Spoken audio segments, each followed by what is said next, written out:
Hi guys, as you can see I've got the Miele G1220SC and we've got an inlet drain error light problem. You can select any program and it starts as per normal, does a little drain cycle where it makes sure there's no excess water in there, and then yeah, it stops for some reason. So we can just have a listen here. The pump's running at the moment and then you can hear it stopping.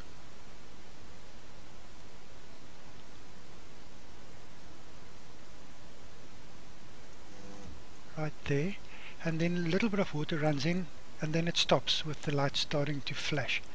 So I had a look at the inlet solenoids, they seem to work. Then I had a look at the pressure sensors and adjusted them back and forth and nothing changed.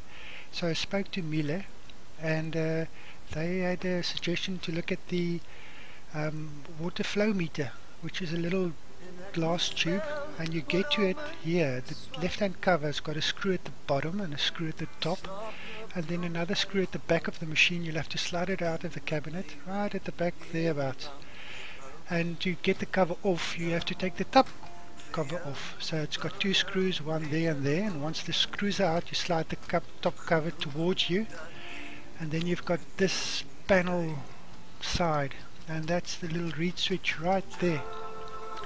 So I took a fridge magnet and slid it over the glass tube, and with a multimeter I could see, it's actually working, and then replaced it, and it seemed to work for, well, it actually worked for 2-3 weeks, and then I did it again. So I'll probably have to replace it with the Miele part number 6161603, and hopefully that will solve the problem forever. So if any of you guys are struggling with the same thing, I hope this helps. Until next time, cheers.